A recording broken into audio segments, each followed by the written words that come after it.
6-to-1 numbers of suicide in men versus suicide in women. And that's that deep resistance to sharing, to admitting that life's difficult, that admitting that we're struggling, because there's this sort of stoic masculinity that says, hey, I've got this, I can handle this. But in actual fact, life is difficult, life is very challenging, and we need to, and we're seeing a lot more of those walls of resistance breaking down, where men are starting to open up, they are starting to communicate more, they are starting to be more vulnerable. And because of that, they're being a lot more adaptive and a lot more capable of receiving some of these things.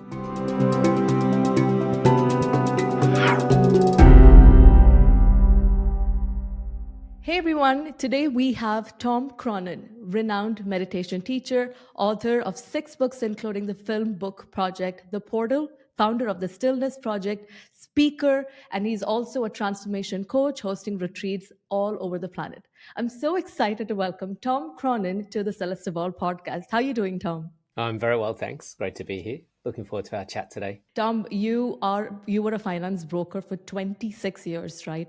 And then you speak about something called a Rashi that occurred in your life, which made you deviate from your path and then to dive into whatever the meditation and all of the project that you're undertaking right now. Can you tell us what exactly happened and what is a Rashi? So Rashi, we'll start with that. Rashi is a force of evolutionary change that happens where change becomes unconditional. You can't ignore it. So we can ignore change and pain just gets greater and greater. But a Rashi is where it's either breakdown or breakthrough. And so a Rashi is that definitive moment where the road continues on to a point where there's now a fork and you can't continue on the current trajectory. It must pivot and deviate either one way or the other way. It's either up or down. And so for me, I went into a Rashi where I'd been getting cues from the universe to change what I was doing. So I was in finance, I was a broker, I was doing lots of drugs and drinking and partying and really ignoring all the symptoms. The symptoms was I was getting anxiety, I was getting panic attacks, I was getting depression, I was getting insomnia, and this continued to morph eventually into a full-blown nervous breakdown. And that's when the Rashi came. So all along the way for many years, the universe was saying, no, don't do this, no, don't do this. And that's what the symptoms were, which was the cue. And all pain and suffering and chaos and discord or disorder is really a universal intelligence that's trying to guide us into a greater life of harmony, health, and happiness. But if we ignore it, then we get symptoms, which is symptoms of the life that we're living. And I ignored, and then eventually the Rashi came. And that's where it became really a crisis point where it was breakdown or breakthrough. And I was really at that point where I was questioning whether I wanted to go on with life. I was, so dark and so challenged and so miserable in who I'd become and the life that I was living that I wasn't sure whether I wanted to keep going. And that's when I found meditation. And that was one of those kind of very significant moments in our life. And many of us will go through them, whether it's in our relationship, which breaks down or breaks through, in our career, which is break down or break through, our business. And we even see it in civilizations as well. And I think as a civilization, we're moving closer towards a Rashi as well, which is another conversation which maybe we'll touch on today. What exactly was that moment where, when you say a breakdown, right? Like, I think a lot of us go through these moments, but then none of us think about meditation. What exactly happened? Like, what was that moment when, you felt like, okay, something has to change right now? And then how did you embark on meditation? How did you come across meditation? Because not a lot of many people get into it, right? Yeah, absolutely. And particularly where I was, I was on a massive trading room floor with 160 guys yelling and screaming. I went to an all-boys Catholic school. I grew up on a farm. So I'd never really come across meditation. It was one of those things. And I've learned more and more these days to just trust the universe and the information that the universe delivers to us. And it's always there there's a great book by Gabby Bernstein, a friend of mine. She says, the universe has your back. And so at that time, even though I was in a very dark place, I was seeing doctors, I was seeing psychiatrists, I was seeing psychologists, I was put on medication, but I kind of didn't feel like I was healing. I didn't feel like I was improving. I just got, even to some respects, more miserable. But then I was watching a documentary about a property developer. I was having mental health leave from work. I was sitting at home, unable to really go to work and even leave the house sometimes because I was in a pretty bad way. And this documentary was about this property developer who was very successful, which is why I was watching it. But there was a tiny segment in that story where he talked about how he used meditation as a tool for his success. And that was one of those epiphany moments where they actually showed him sitting in a chair, and he was wearing a suit, and he was sitting in a chair and he was meditating, and he was a businessman with a suit, a tie, sitting in a chair meditating. And I'd always thought, meditation was something that monks did in Tibet, but here was this businessman. Yeah. He lived in Melbourne in Australia, and so that was like a real, oh, okay, this is something that I need in my life. It was like that was the light bulb moment. Hmm. And then from there, where did you go to learn meditation? Because, I don't know if there's enough right now. There's way too much information about meditation. So there could be an information overload happening right now. But for you, from there, where did you go? Where did you, which teacher did you seek? Did you like go to India or did you travel? How is it from there? Yeah, really interesting. This is for a lot of the young people listening, they might be a bit bewildered by this, but I didn't have Google, I didn't have an iPhone, didn't have an iPad. There was no internet. So what happened was I picked up the yellow pages and I looked up M for meditation. And that's when I started ringing a lot of centers that provided meditation within Sydney. And I remember actually opening up the yellow pages. I still remember it to this day. And when you open up the yellow pages, some businesses could highlight their business by putting their name in red.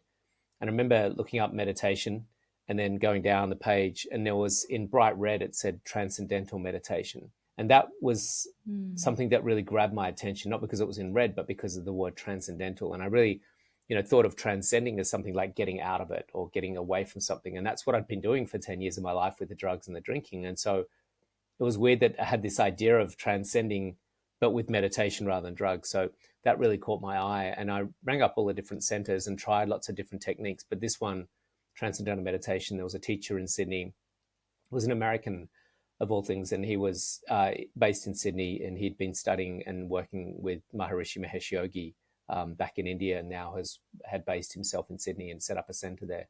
So I learned Transcendental Meditation, otherwise also known as Vedic meditation. And that was when things really changed for me. Very, very quickly, within the first week or two, I noticed significant changes in my health and in my state of mind, in my well-being. And surprisingly, I went back to work for 16 more years as a broker, but just all the drinking and the drugs went away, and I just was meditating every day. So, what is your spirituality routine like right now? Well, I would say for me now at this point in time, after being on this path for 28 years and having first been initiated into the process of transcending, these days it's more of a 24/7 experience, realizing that everything is spiritual. The entire existence, whether we want to look into quantum physics or whether we want to look into spirituality, is that there's form and phenomenon, and then there's formlessness, the unmanifest, and eternality. And the two interweave together as one unified experience.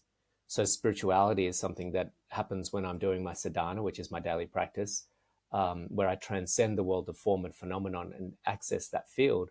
That's formlessness. It's celestial, it's ethereal, it's untangible, but it's also tangible in that you start to experience it as a unified experience in what we call presence or being. But it's something over time, through the consistency of your practice, that you start to integrate that in everything, the food that you're eating and the sun that's shining on your skin and the wind that's blowing through your hair and the raindrops on the tarmac that smell on a summer's day, and everything becomes a spiritual experience.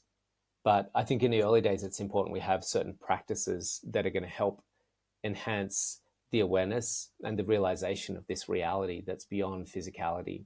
And so whether it's breath work or plant medicine or yoga or qigong or meditation, I think it's important we have some form of practice on a daily basis that we compartmentalize, that gives us a break from our phones and our work and our money and our partners and our kids and our houses, to realize that there's something deeper and subtler than the world of form and phenomenon.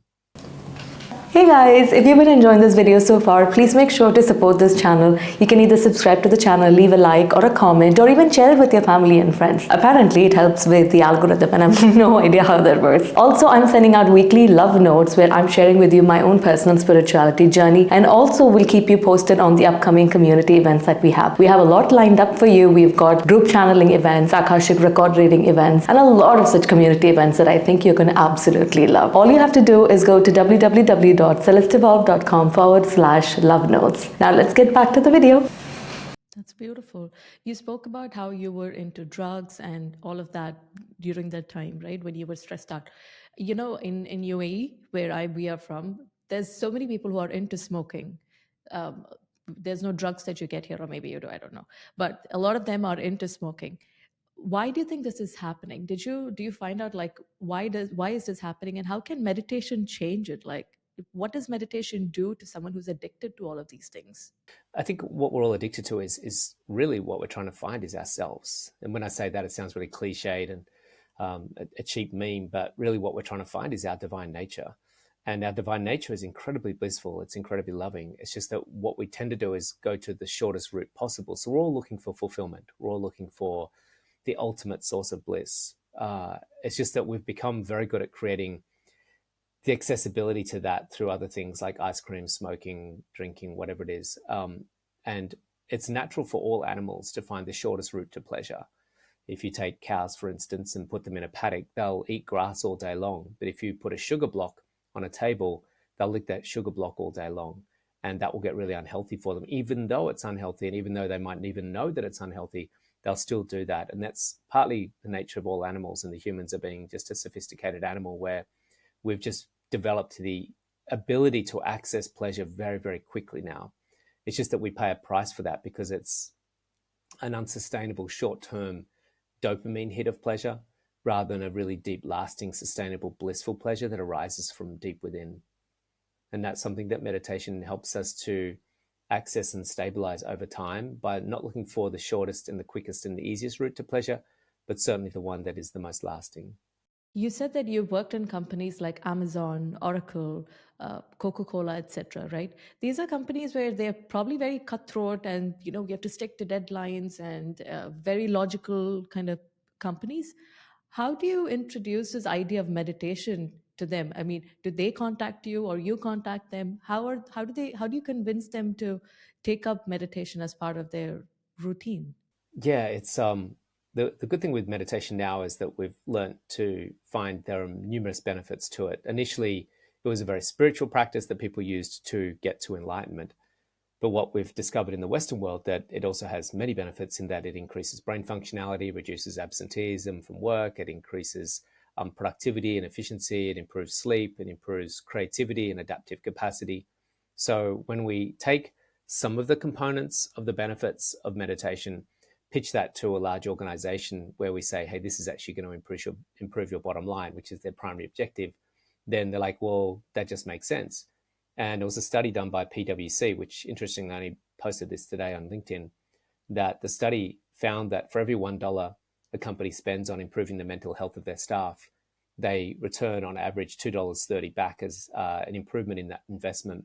But for small businesses in the mining sector, it's up to $14 return on that investment because of things like increased productivity, brain efficiency, better co-working environment, and also reduced absenteeism. So what we're finding now is that these many benefits of meditation, it's worth companies investing in tools that are going to improve the mental health of their staff. And meditation just happens to be what I believe one of the most effective tools to reduce things like anxiety, depression, insomnia, and panic attacks.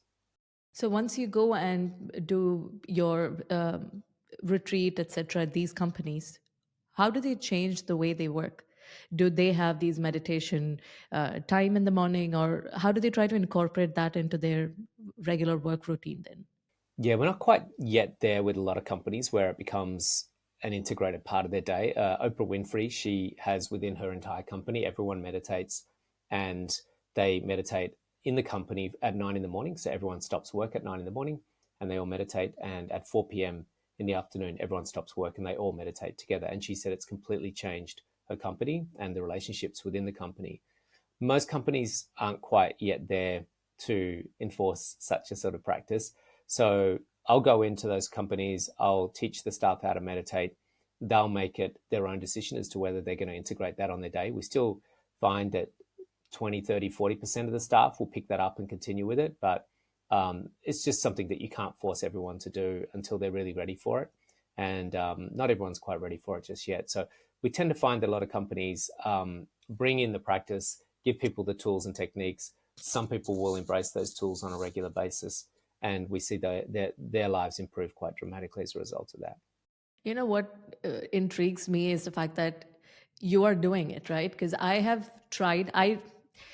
Can't say I'm that good at meditation or whatever that is, but when I try to convince someone else to do it, especially if it's a man, there's no chance that they would get convinced by it. There's just no way. They're like really just sitting. They find it like a waste of time. So the fact that you are doing it would actually inspire a lot of men to do it. So that's why I keep asking you, but how you convince them? Because if I go and tell my company, I work for a company over here as well, where if I tell them that, we've got to meditate, they would probably think that it's a waste of time. And which is why I keep asking you, how do you do it? Like, what do they do? How are you convincing them?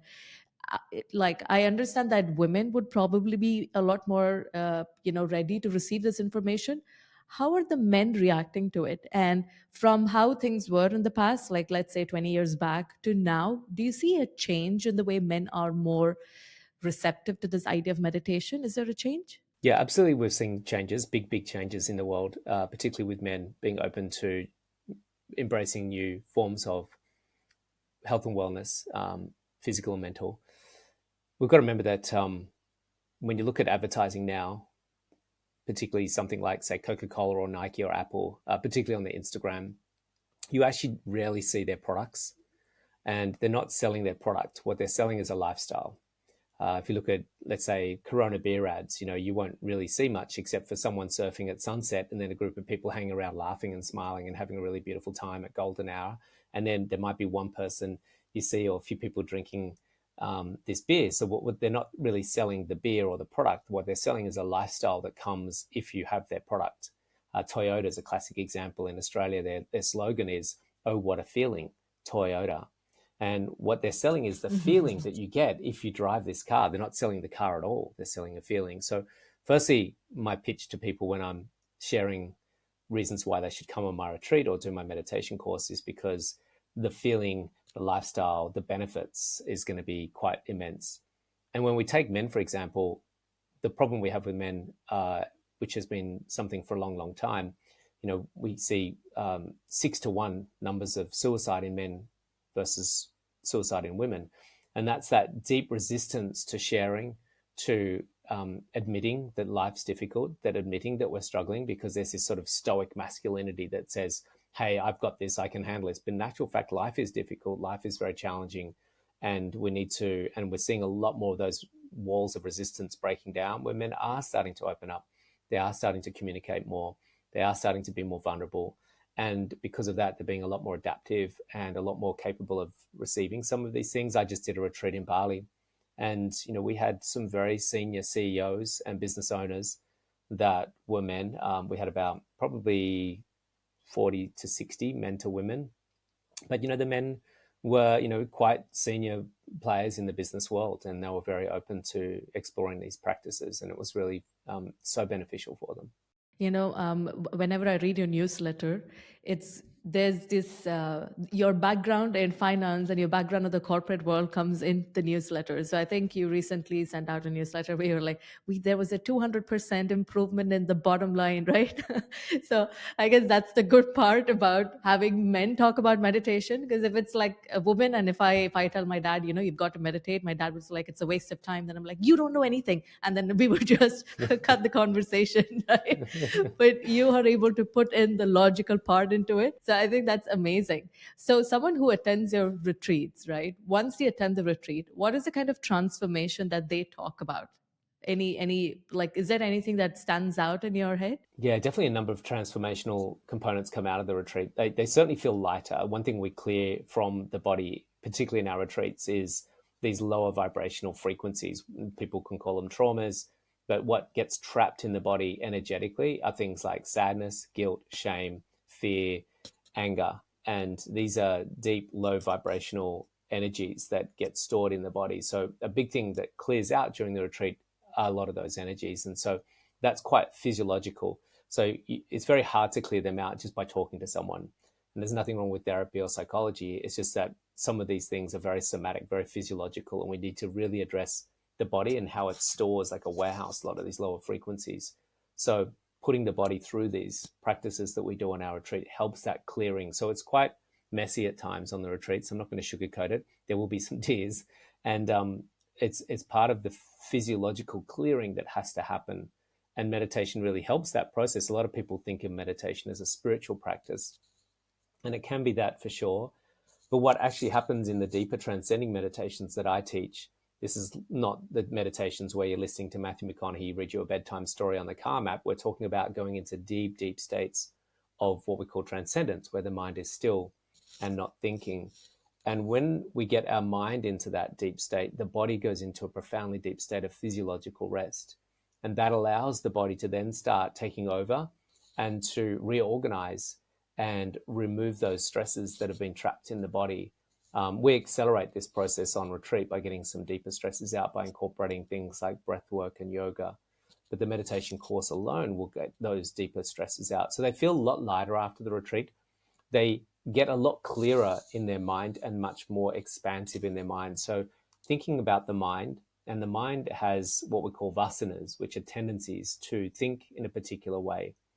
And the mind is very repetitive, which means that we have thoughts that recur and recur and recur day after day after day. And they become sort of deeply ingrained into the landscape of the mind, like the water in the Grand Canyon. And when we have these recurring thoughts, we get these habitual patterns of behavior. And that keeps us in a sort of a trap or a loop that we can't break out of quite often. So when we meditate and transcend the thinking mind and access the field of mind, which is the expansive mind, which has all of possibility, all of creativity, we start to think beyond the very tight perimeter of the life that we've been living within and start realize the immense possibility of a life that we can create. So we play a lot with the quantum field and how you can actually expand your mind and start to create something quite magnificent and start to architect that mind out. So people get very expansive in their way of thinking and really change the way they live their life quite big, in quite a big way. You spoke about how in the first few sessions of the retreat, you do the low vibrational, you try to remove the low vibrational things. I heard about this in someone else's not a podcast, their YouTube channel as well. I think it's Vikrant, where someone asked him, when I sit down to meditate, um, I get all of these different thoughts coming up and I'm not able to stop those thoughts. So the response that he gave was that you need to first clear out those thoughts, and instead of shutting it down and suppressing it, because I think in some of the meditation techniques they talk about how, when or rather it's not even a meditation technique, where we think that when we're sitting down to have a very nice still meditation session, and then you've got the thing that your boss said or what your friend said, those things keep popping up, and then we think that we're supposed to suppress it, and then we judge ourselves and we think that let's just move on, stop thinking it, I need positive thoughts, good thoughts. But what you are saying is that we need to let those come out. Did I understand that right? And if that's the case, then how do we let it come out? And usually how long does this take for the whole thing, all of these low vibrational thoughts and trauma to release from our body? Yeah, meditation is a very dynamic process. A lot of people think of it as something that they should be sitting in complete stillness the entire time with no thoughts. And that if they're not doing that, then either they're no good at it or the meditation's no good and this is a waste of time. But it's actually not that at all. Firstly, there are different styles of meditation. So you can try and empty the mind or try and have no thoughts. It's going to be very difficult. And I'd suggest that you might really struggle with that practice. It's going to cause friction because the mind wants to think and you're going to try and tell the mind not to think. And now we've got a tug of war going on and it gets stressful. So we use a mantra which takes the mind with this beautiful luring quality to it. The repetition of that primordial vibration has this beautiful resonance that lures the mind away from the outside world and stimulation into deeper and deeper quieter states. But we also understand the nature of the mind and body and how they interact. So as the mind goes deeper, it starts to unlock stresses. And as the body unlocks stresses, then that activates the mind back into thinking. And that's when we have the thoughts about what am I having for lunch today? And so we don't get disturbed or affected by the fact that we've dropped into quietness and now we've got thoughts. We dropped into quietness and then we have thoughts. We understand there's a mechanical process here that is part of the process of meditating and the body releasing stresses at the same time. And so for more advanced meditators where their body is a lot clearer of some of those stresses, then they can drop into what we call samadhi, which is a deep transcendent experience, and they can stay there for long periods of time. So it could be many hours if they choose to, and they're not getting bumped out because the body is finally quite purified of those stresses, and they can drop in and stay in there for quite a long time. But for someone that's just starting, they're going to get bumped out throughout their meditation consistently as the body's releasing stresses and releasing stresses and releasing stresses. Sometimes it might be uncomfortable, like some emotions coming up. Sometimes it might just be lots of thoughts in the mind. So we just take it as it comes and acknowledge there's a process, and that this process is part of what the mechanics of meditation is all about. So we don't get too attached to it all. That's interesting. So, if for someone who's just starting out, right? For me, when I started out, I was trying to do all of these guided meditations that seemed a little bit easier for me. But for someone else, what advice would you give them to just start? How long how long should they do it for? Is there anything else that can make meditation seem a little bit more fun? I don't know if it's if it's possible to make it fun. Probably less fun. Fun is what we're doing on a roller coaster ride, but more pleasurable, more blissful is probably what we're looking for. And look, I think the best thing is to do their research into different techniques. For me personally, I chose to practice a particular style and teach a particular style that I found very, very accessible because of the mantra. And that's a sound that you get from the teacher who's qualified to teach. So I would generally firstly recommend learning from a qualified teacher that is providing ongoing support and community. Two things you want when you learn meditation is to learn from someone that's qualified, not just some flimsy app that's going to give you a technique that you can use, but learn the mechanics from a proper qualified teacher. It's an important area that you're going to get ongoing support from that teacher, because if you're going to start meditating, your life's going to start changing, and it's going to bring a lot of questions along the way for you that might be a little bit confusing at times, and you're going to need someone in your corner to support you through that practice. So the teacher should provide ongoing weekly support, and that's what I provided with my students from all around the world. And thirdly, you want to practice that you're going to enjoy. And as you say, it's maybe not necessarily fun, but certainly blissful, because if it's not charming, if it's not enjoyable, if you don't get some sensation that's actually, wow, this is really nice. I actually really found and noticed a very distinct difference and enjoyed the experience when I was meditating. And that's what I loved about this technique, is it's very easy, but also very enjoyable. Then because we've got so much pleasure in our life, like we talked about at the beginning of this podcast, how accessible pleasure is in our world now. We've got Uber Eats and we've got Instagram. It's so cool. But if it's not pleasurable, then there's a high probability we won't integrate it into our day, because there's too many other pleasurable things that are going to supersede it. And that's why we want to find a practice that isn't uncomfortable and challenging and difficult and unenjoyable, one that's going to actually go, wow, I actually really, that was beautiful. That was really blissful and deep and enjoyable. So I found that for me, Vedic meditation or transcendental meditation was a technique that really worked for me on that basis.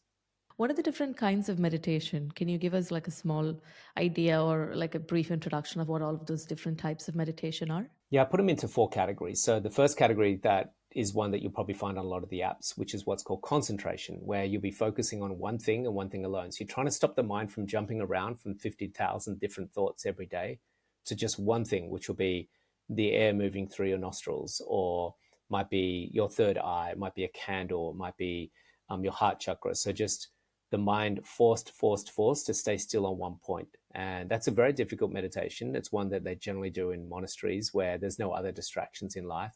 And it's a little bit more accessible for someone that doesn't have emails and Instagram and TikTok. It's a difficult one for people to integrate on a daily basis here, because we're trying to force the mind to do something that it won't do any other time during the day, which is stay still. So it's still a good meditation. I actually do this one just before bed, and that's just where I bring the mind to one single point and I keep it there for as long as I can. And that really centers the mind and helps it go to sleep. The second one is guided meditation, which was hugely popular now, where people will listen to someone guiding them, walking through a meadow, or guiding them through their chakras, or guiding them through a visualization, or guiding them through gratitude, where you're listening to someone and you're still engaged in thinking because you're listening to someone, and you're still thinking because you're visualizing or being guided through this meditation.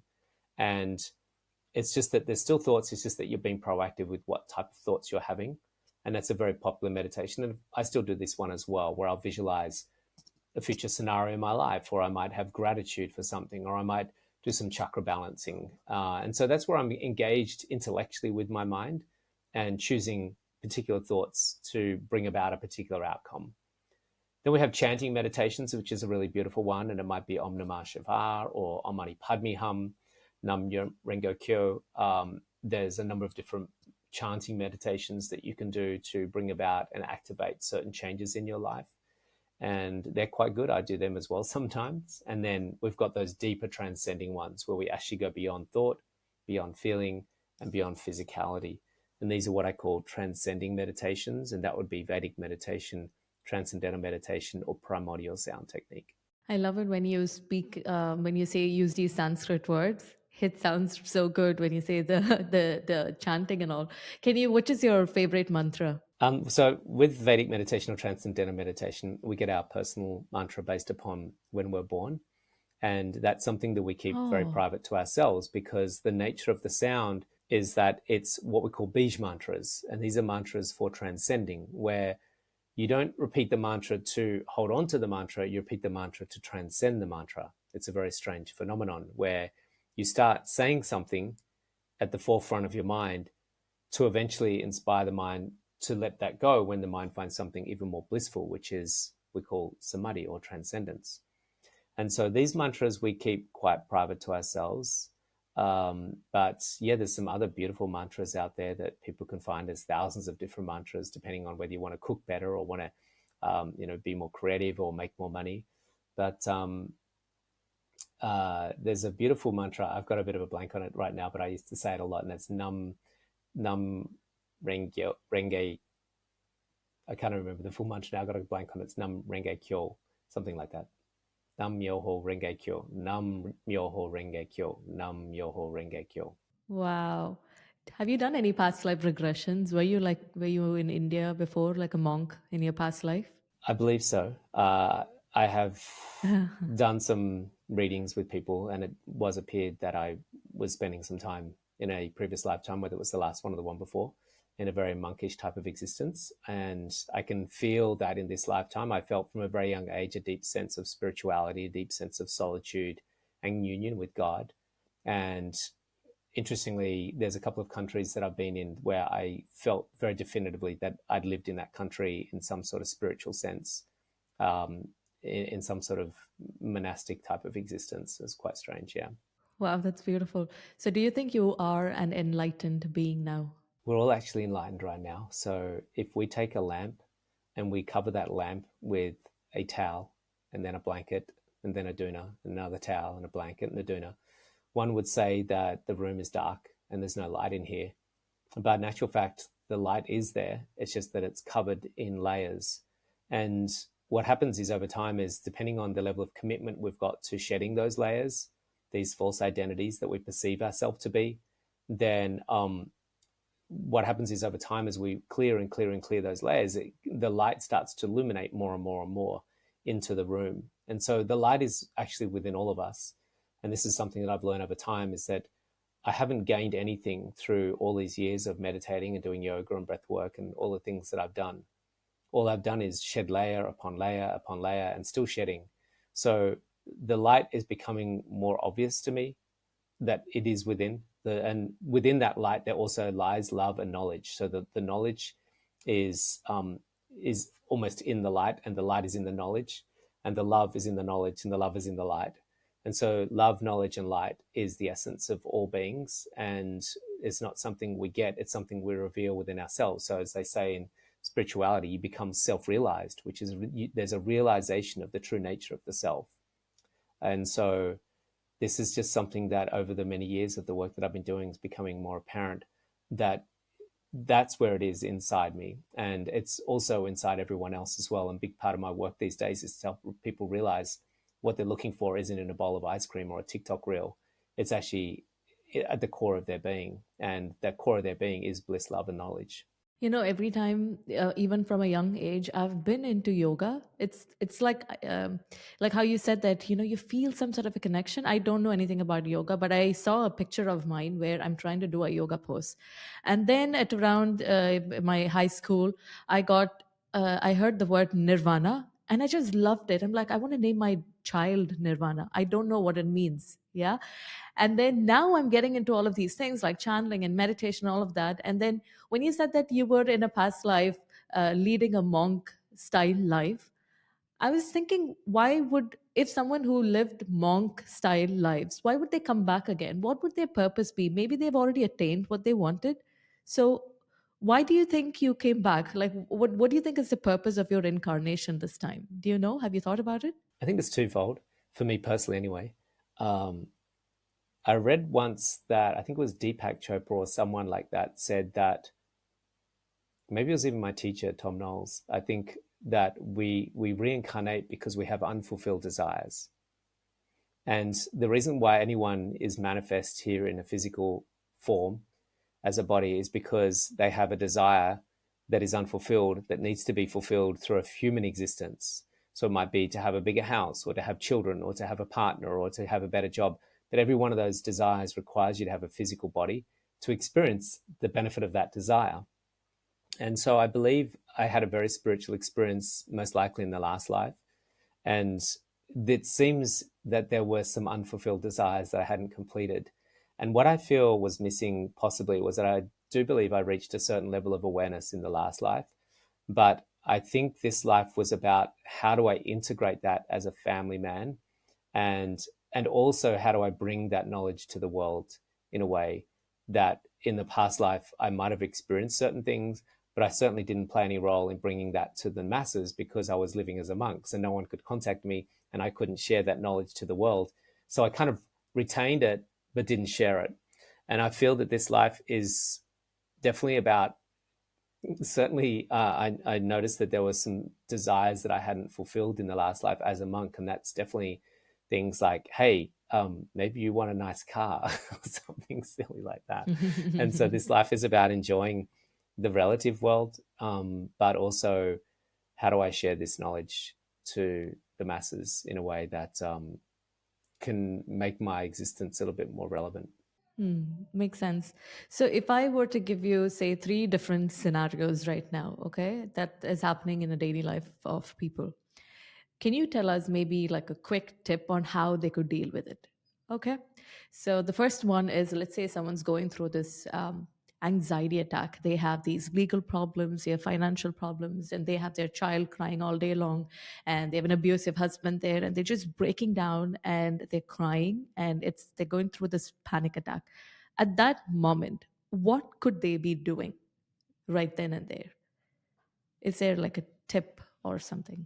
So firstly, when we're in the midst of a panic attack, the other situation that we're talking about is more macro, and we'll get to that in a moment, as far as how do we deal with the more challenging situations in life. The first thing is, when we're in the middle of a panic attack, we want to try and bring some calmness into the situation and clear the cortisol that's built up in the body and moving through the body. So firstly, we want to really claim the breath back, because we tend to lose autonomy from the breath. We lose sovereignty and the breath takes over, and then the mind takes over, and then next thing we're in this sort of spiral. So slowing everything down by bringing in, and quite often you can do a 4-7-8 breath, which is very powerful for reducing anxiety, which is breathing in for 4, holding for 7. Now, this is going to be very hard when you're in the middle of a panic attack, but holding that breath as long as you can, but ideally up to 7 seconds. Breathing in for 4, holding for 7, and then releasing for 8.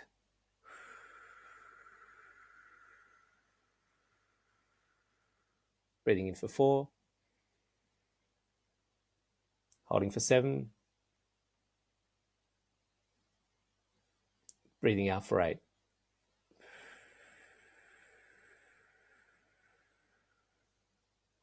And this will really calm the nervous system down, because there's a distortion happening. The reality is you're not dangerous, you're not going to die. And if you are going to die, then we need to call the police and ambulances and whatever else. But ultimately, most situations where there's a panic attack, we're actually not in a dangerous situation, and the mind has distorted the reality. So that's the first thing, is claim back the autonomy of the breath and really start to work really hard at centering the mind. You can do some what I call shaking. So that's standing up and just shaking the body. So shaking out excess energy and cortisol is a really powerful thing. So shaking for 1 to 2 minutes is really powerful. But when it comes to the more macro perspective of things, when life is difficult or we're experiencing some degree of suffering and pain, we only have two options. The first option is we change the outside world. The second option is we change the inside world. So what that looks like is if you're in an abusive relationship and that's causing you extreme discomfort, then the two options are you change the outside world, which is you get out of there. You remove yourself from the situation. If it's a job you don't like because the boss is abusing you, you leave that situation. If it's a city that you can't stand living in, you leave that city. If it's a relationship that's no good for you, you leave that relationship. We need to adapt with the external world if the external world isn't really suitable for our particular situation that we're in. If by chance we can't leave that situation, so I had this situation with my work. I was in a situation where I didn't enjoy my work as a broker. I really wanted to leave it, but I had a family to feed, I had a big mortgage. And at that particular point in time, there was just no way I could walk away from things. It was way too difficult and would have caused even more stress if I left it straight away. So I needed to firstly start planning an exit strategy over the long run and think about what alternatives can I take to make my life better, but change the inner world. I had to change my relationship to it and have to say, okay, this is going to be difficult. It's going to be uncomfortable. But at the same time, it's providing me with a lot of value. It's providing with income that I can start building my business. It's providing with stability. It's providing me with certainty. So I changed my relationship to work, not as a source of pain and suffering, but a source of pleasure and support that was actually something that I could actually feel gratitude towards, even though it wasn't my ideal, but it was leading me to my ideal, which was coming around the corner. So those are the two situations: change the inner or outer world when we're in a difficult situation. Love that. I really love that. I think definitely when we are going through difficult situations, the only thing you can control is our breath. I think you were the one who spoke about it. You mentioned this on Next Level Soul podcast, I think, and that was very true. The only thing we can control all the time is our breath. I love that. The second scenario is, let's say you are at crossroads.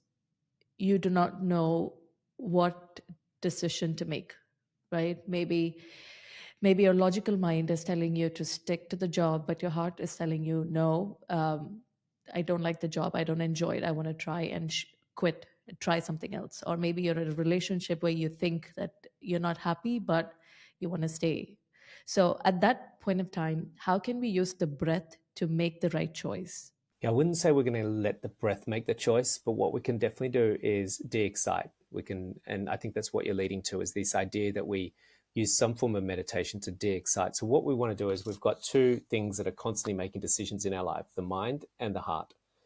And we could even say the heart and the gut work together in what we call the fine level of feeling. And so the mind will, more often than not, because we're a very cerebral society, we give so much power and authority to the mind, and we, because of that, compromise the ability to feel intuitively which way to go in life. And I've made a lot of really bad decisions in life because I made the decision from my mind and I didn't make a decision from the fine level of feeling, which is in the body. And when we meditate, what happens is we quiet the noise of the mind, because the mind says, well, that just doesn't make sense. That's irrational. You shouldn't do that. Don't do that. This makes a lot more sense. And so when we quiet the mind, that noise of that dictator that is constantly dictating your life gets quietened. And then the intuition in the heart and the body says, now this doesn't really make sense, but I think you should do this. And what we tend to find is we live a lot more joyful, a lot more fluid lives if we're listening to the fine level of feeling.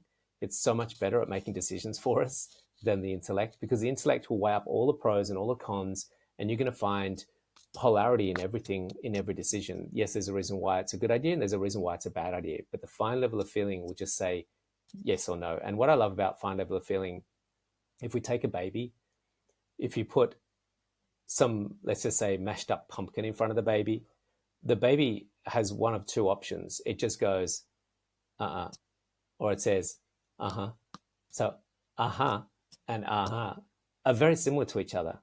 But the baby doesn't think about it because it hasn't developed its brain. And it just has this fine level of feeling that says, no, not going to happen. Or it says, yeah, that sounds good. I really like the sound of that. And so that level of feeling and responsiveness to life is a really beautiful way to just, like an aikido move, flow and ebb with the guidance in our body to the nuances of the day.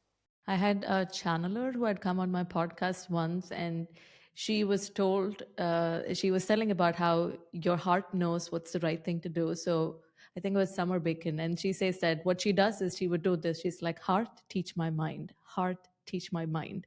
So she talks about how you try to encourage your heart to make the choices rather than your brain. I really love that. Um, by the way, what do you think about channeling? I mean, I'm trying to see, maybe you have a more logical explanation of channeling. Yeah, I've listened and subscribed to a lot of different ascended beings that have got wonderful information to provide us humans. So what happens is, in my mind anyway, what I believe to be the case, and this is all subjective, so someone is challenged by this information, then it's an okay conversation for us to have. But I believe that as we complete our desires here in the physical, dense world, where we need a physical mass to complete that desire, let's say smelling roses, I need a nose to smell a rose, or eat ice cream, I need a tongue to taste the ice cream. Then I need a physical body to explore that desire. But once those desires are fulfilled as a human, and we have a more celestial, ethereal, spiritual desire to be more with God or in the ethereal level, then we no longer reincarnate back into a physical form, but the soul itself continues on in a subtle level. And a lot of souls will continue to hang around to support humans. So it's almost like a university lecturer who's finished university. They don't need to come back to university, but they come back because they want to teach the other students how to get through university. And some people will reincarnate purely for that purpose, to teach humans how to exist as humans.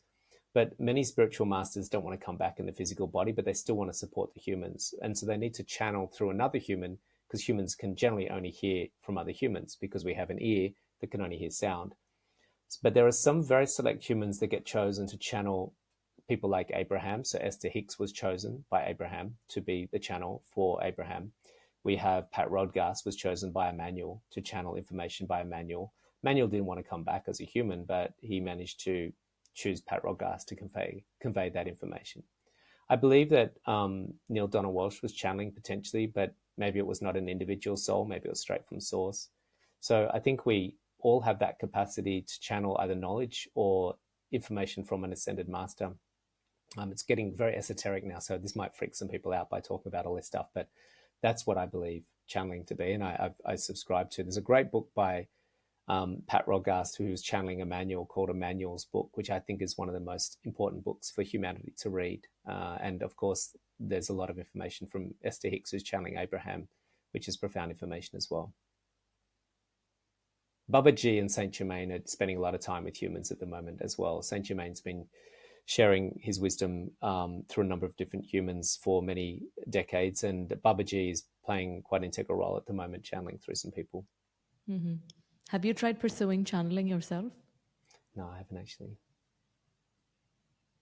I think I just become a conduit. I guess if you want to go a little bit deeper than that, not so much channeling from someone, but what I tend to find and what I do, particularly before a podcast or before a retreat, is I just almost make a commitment to not be in the way and to allow whatever needs to come through. So I guess I want to act as a channel for source and just give myself over to love, to source, to wisdom.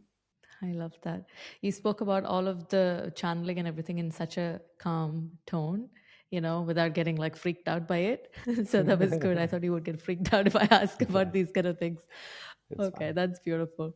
So, the third scenario is, let's say someone's going through extreme pain, someone with arthritis probably.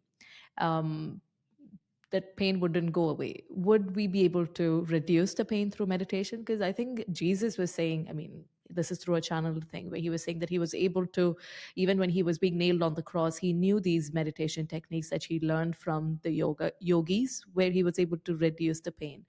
So is there a technique that you're aware of?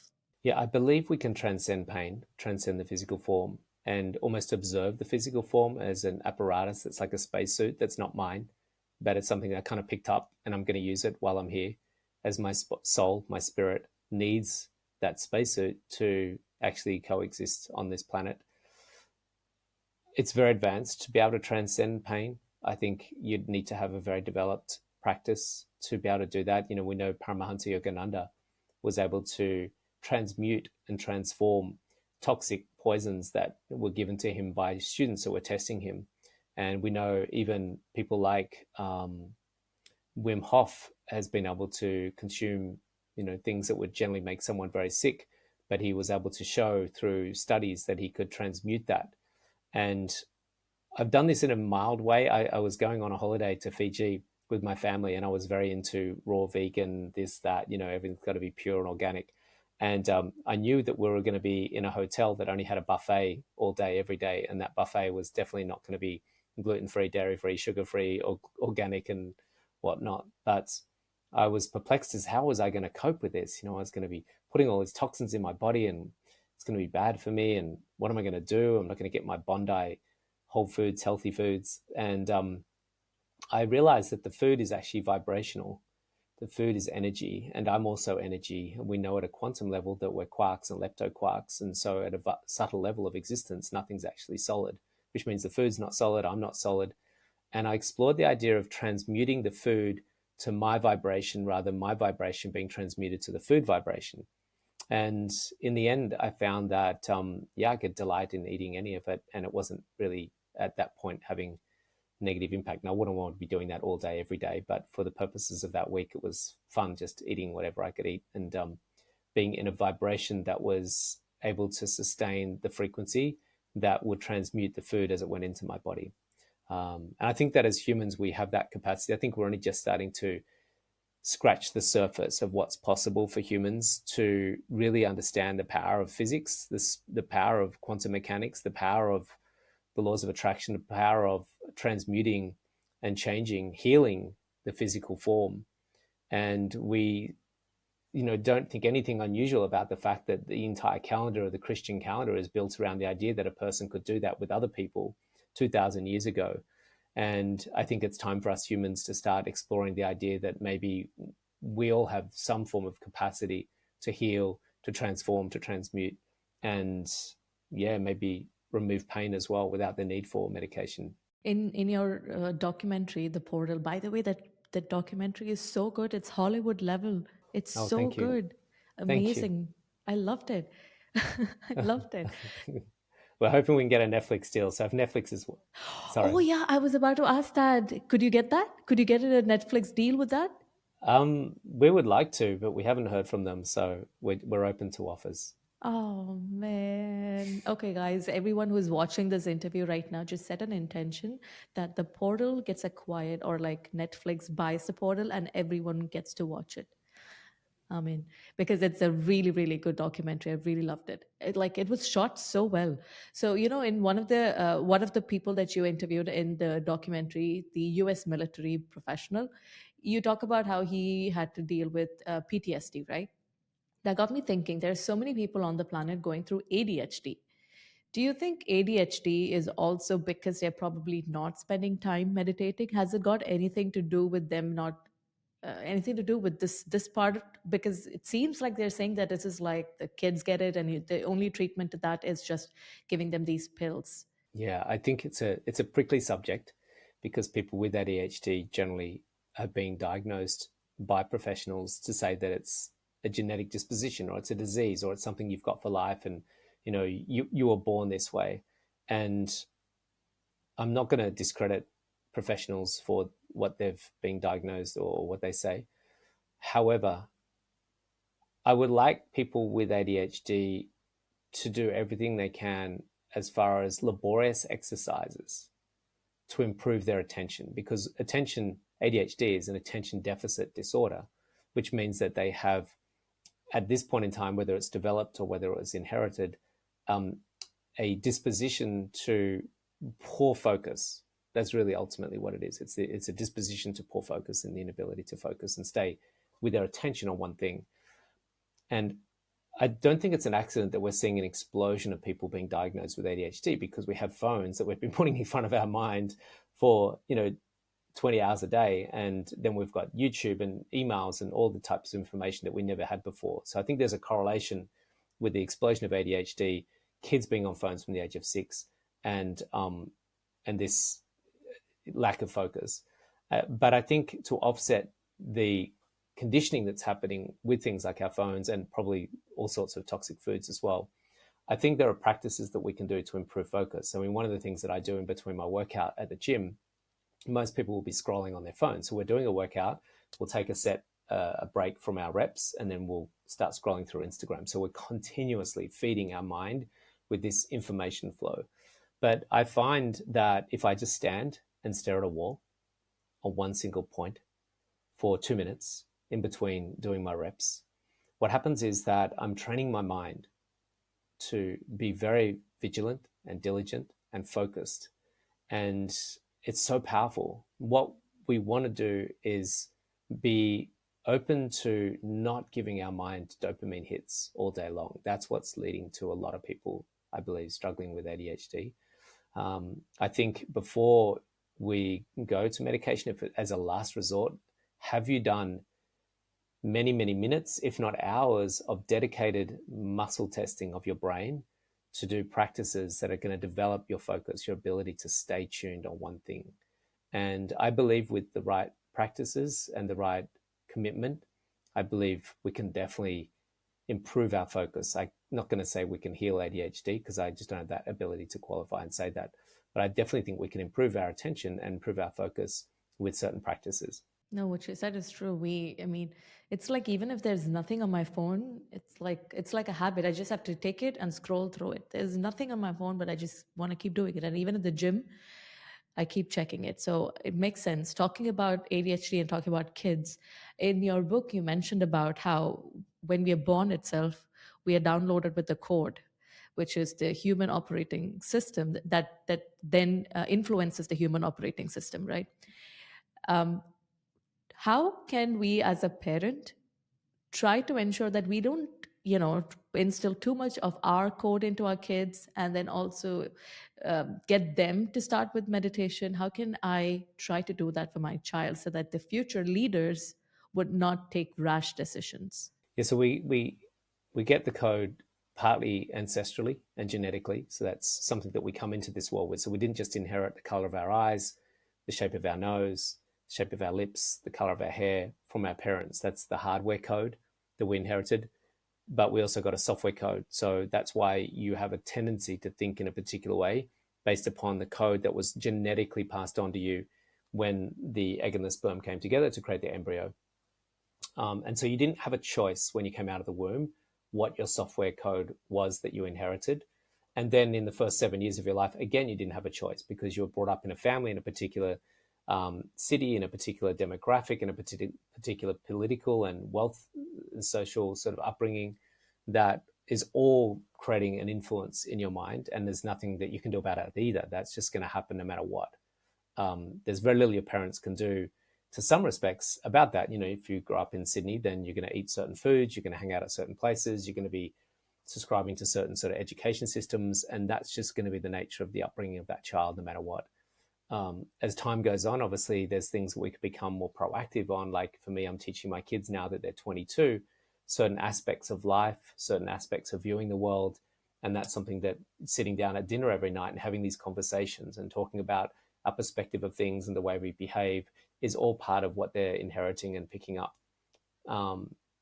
But in general, the biggest thing that I think we can bestow our children, not when they're too young, but certainly as they get older, in particular teenagers, is to start really understanding, firstly, the law of mechanics and the law of karma, the law of cause and effect. So that's one thing I teach my kids. It's like, you don't have to do your homework. You can do whatever you want. But just remember that every action has a corresponding reaction. So if you don't do homework and you get to school and you get in trouble, just remember that this here leads to this here. Now, if you go and help that old lady cross the road by carrying her bags with her, you're going to most likely get from this action a really nice reaction. Now, if you go and steal that granny's handbag, then you're going to get put in prison by the police. Then this action leads to this action. So I just teach them that they're sovereign, they're empowered in making choices in life. And we should be doing this at a very young age, that each action has a corresponding reaction. And that gives them greater decision-making capabilities. Go and get completely wasted. And, in Australia, a lot of young kids will go out and get really drunk. It's really quite common how young people are when they're starting to drink. And do crazy things, but teaching them that there's a big price to pay for that, and you're going to have to learn the hard way or the easy way. It's up to you. I love that. If we were to teach our kids meditation, what would be like an ideal time to teach them? I mean, I don't even know if it's possible to teach kids, but is it possible? Do you know any resources where parents can access for their children to learn meditation? In India, they have that. They have in the morning, they would be chanting and they have these meditation practices in Indian schools, but not in these countries like where I'm staying. Yeah, unfortunately, the world's very slow to pick up on the importance of meditation in schools. Uh, Children up to the age of 6, we wouldn't normally teach them meditation, but certainly from 6 to 7 onwards, then children have the capacity to learn to meditate. And there's schools in India, there's a school in America where the school curriculum every morning, it starts with a meditation. And before they go home in the afternoon, they finish with a meditation. Now, that school is ranked in the top 1% in every category in the country, and that's for maths and English and geography. And that's because there's less stress, there's less, there's better self-esteem, there's better brain potential, there's just so many benefits that come from those kids meditating every day. And it's phenomenal because the teacher, the principal of that school, I saw him talk here in Australia, and he spoke to a lot of principals, he spoke to a lot of schools. I've spoken to a lot of principals, I've spoken to a lot of schools. There's still not one school in Australia, I believe, that starts each day with a meditation for the entire school and finishes each day with a meditation for the entire school. And yet the statistics prove that if they allocate a little bit of time to that, the school is going to perform so much better. The students are going to be so much happier.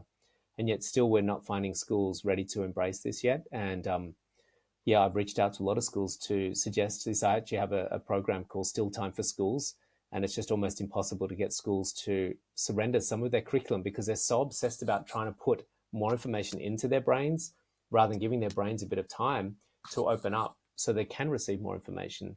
And I love what's happening in India. I know Sadhguru is doing some great work with school kids where they're meditating for like 6 hours before they even go to school.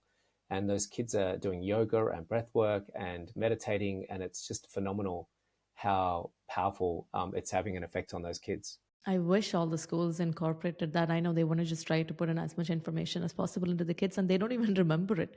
So I wish I was just about to say that Tom, maybe you could, come and speak to the schools over here and ask them to do it. But seems like you've already tried it in Australia. And in Australia, there are so many, like a lot of my podcast guests are coming from Australia. They seem to be in a lot more spiritually evolved situation right now. So, and the fact that they're still not open to it. Yeah, I hope the schools incorporate it. It would be so beneficial for the children. Now, there is something called the Cosmic Close, which is a segment that I have in my podcast where I ask 2 questions, which is inspired by Rupert Spira. And the first question is, how may we be free of suffering and enjoy eternal happiness? It's a great question. And I love Rupert Spira. He's a beautiful man and a very enlightened human being that has a lot to share and teach the world. The only way to be truly free of suffering is to truly realize our essential nature, our divine quality, to be fully stabilized in presence, which is conscious awareness. There is no suffering in conscious awareness. There is no suffering in the divine. There is no suffering in source. And that is the very essence of who we are. So it's to be realized in that, to be awakened to our true nature is the freedom, the liberation from suffering. And that just comes with due diligence. There's a beautiful quote, the price of freedom is eternal vigilance. To be vigilant to the true nature of self, to liberate ourselves from the trappings of the thoughts and the feelings. These are the 2 things that we get so deeply attached to, thoughts and feelings as a source of identity, but it's actually not our true identity. We have thoughts and we have feelings, but we have conscious awareness behind the thoughts and feelings. It's like the blue sky is the true nature of the sky. It's not the clouds that are in the sky. And so that's ultimately the work that needs to be done, is to realize that true nature. Beautiful. I love that. The second question is, what do you think is the nature of our reality? That's such an esoteric question. In the Vedic tradition, it recognizes that all reality is form and formlessness. The 2 of them come together, the manifest and the unmanifest. We call this Brahman, the totality. Brahman, the totality, recognizes that, yes, there is form. That's true. It's not an illusion. There is form. There's a computer here. there's a wall behind me, there's a physical body here, there is form, but also there's formlessness, which is the unquantifiable reality that pervades and permeates all of form and phenomenon. So we have manifest and unmanifest simultaneously happening as one. And in the Vedic tradition, we recognize this as the totality, the fundamental aspect of all life. Unfortunately, for most of us, we only identify with form, which means that we're ignoring a large portion of what reality is, and that's the source of suffering. But when we can play with form and formlessness simultaneously and bring this into the joy of what it is to be human, to have the form and the formlessness simultaneously being realized and experienced, is what I believe that the beauty and the richness of what we're actually here to do, and is to realize that the Brahman, the totality. I think that is what all of us are here to try to merge both the physical and the non-physical together, bring heaven on earth. Love that answer. So you've been looking into having more retreats in the world, different parts of the world, and I also saw you talking about holding a retreat in Dubai as well. How's that coming along? It's coming along. I'm really excited. I went to a retreat expo last week in Bali, and I met with a number of people who are from Dubai, and we're talking about venues. We're looking at dates, and so it's looking most likely now to be in Dubai in November and 2025. So we're just locking in the venue. We'll be locking in dates soon, and we'll start selling tickets to that. It's going to be a 4-day retreat in a large resort near the Palm, if we get the venue. And it's right on the edge of the ocean, and it's going to be a beautiful venue. And yeah, we're going to have a really special time, and we'll be selling tickets to that very soon. We're going to make it very affordable, so hopefully we'll see a lot of people there for it. I'm super excited that you're coming to Dubai. We needed it so much. All of you guys watching this, let us know if you're going to attend this retreat that's going to come up. Tom is going to come and teach you about meditation techniques, how to get over stress, anxiety, and lead a more blissful life. So this is definitely something you guys have to attend. Let us know about, when you're going to make it. Even if you're not in Dubai, if you're around in the other Gulf countries too, I highly recommend you guys come and then join Tom there as well. Tom, do you have any final message for us? I think the parting words will be that we're potentially going to see some difficult times going forward for humanity. We haven't quite learned the lessons we need to learn yet, so the lessons will come thick and fast. And it could be weather challenges, it could be financial challenges, it could be political and war challenges globally. But one thing we want to learn from all of this is that there is peace within us. It's everything that we're looking for. It sounds very cliched, but we've got to close our eyes and go in. We are so obsessed about the external world as a source of identity and a source of fulfillment. But the lessons for us to learn is that we must close our eyes, we must go within, and we must go into the silence and the stillness and find a sanctuary of peace that lies there. And that's where we're going to get the freedom. That's where we're going to get the liberation. That's where we're going to find the bliss. I love that. Tom, where can we find you? Come to Instagram, Tom Cronin. I like to hear from people, so by all means, feel free to send me a message. I respond to all my messages and love to connect with my community. I'm quite hands-on there. And my website, Tom Cronin as well, tomcronin.com. Tom is very responsive. I didn't expect Tom to respond to me, but he did respond. So and that's why we're here. That's why I respond. Yeah, that's why we're here. All of the links mentioned today, guys, would be, you could go and check it out at celestevolve.com/episode/30. We also have something exciting, which is our own chatbot. So if you want quick references to any of the episodes or podcasts that we have done, you could go to celestevolve.com/AI. So ask your questions and it would give you answers, references if you want to revisit any of the key points that we've discussed, and also references to whichever videos it is coming from. Tom, it has been a pleasure speaking with you. Thank you so much for taking up this huge challenge of trying to inspire 1 billion people to meditate daily. It's been a pleasure. Thank you so much for coming on the podcast. Thanks for inviting me. It's been great sharing space with you, and thanks for listening in, everyone.